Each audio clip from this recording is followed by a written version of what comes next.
On previous Ninja Theory games, we've had around 20 artists and designers working in partnership to create the game world. But given that Hellblade has such a small budget, our game world building team consists of just one person. With such limited resources but a steadfast commitment to quality, our approach to creating the world has to be radically different. Viking lore is vast and richly detailed, and everyone's heard of Thor and Valhalla. But we were attracted to a different part of the Viking underworld, a place called the Land of Mist and Fog, in which sits the Hall of the Dead, Helheim. The starting point for the game world on our previous titles has always been the script.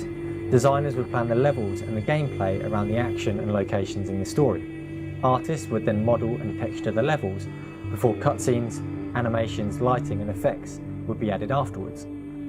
The standard way of doing things isn't going to work on Hellblade because our world building team consists of just Dan, our principal environment artist. Dan will create the world, and then the gameplay, design, story and art will have to fit around what he is able to create. I wanted Dan to be able to start building the world without having to wait for gameplay systems like combat to become ready. So I suggested to him that what we should aim to do is to build a world so rich, interesting and haunting that a player could lose themselves for hours just exploring the world without having to rely on those kinds of gameplay systems. We're not making a game where all you do is walk around for hours without any combat. But by saying that in theory it should be possible, Tamim has given the art team the power and the freedom to create a world without having to depend on gameplay designers. For story reasons, we wanted to take the Viking symbol that we used in our teaser and incorporate it into the landscape.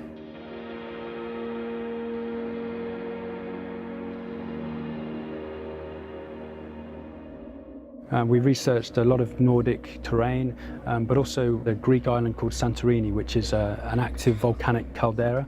So I began exploring various aerial maps which use land and water as positive and negative space. You could even have beaches and things on this side maybe.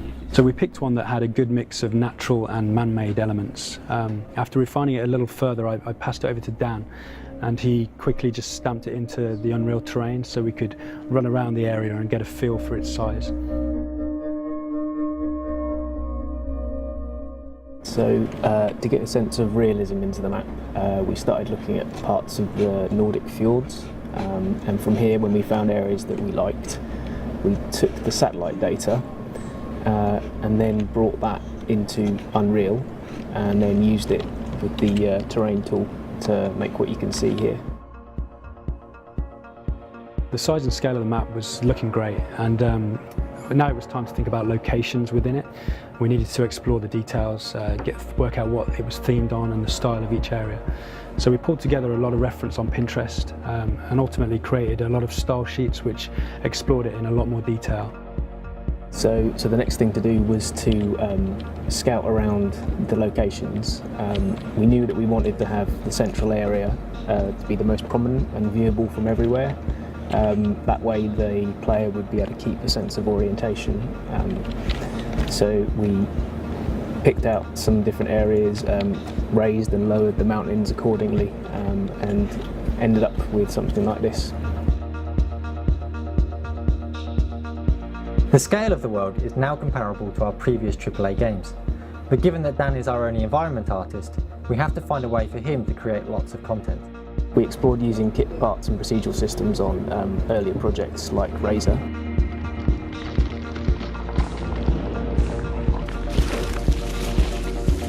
Now we want to take this forward onto Hellblade. So the ultimate goal is to have about 95% of our assets to be reusable.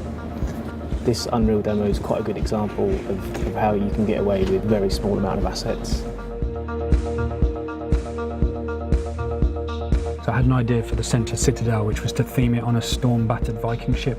I tried to find some rocks that had an indication of something that felt like the hull of a Viking ship, and so with a combination of the rock being carved into and getting a lot more pattern in there, it's going to feel very solid and grounded, but still give you the shape that we required.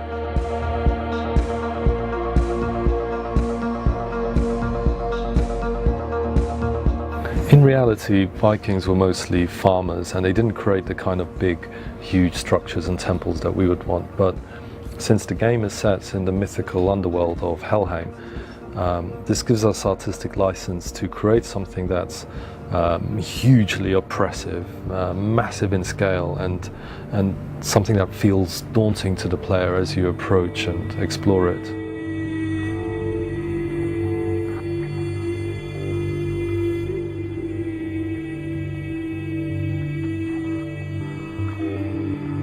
We're at the very beginning of the prototype phase of the project.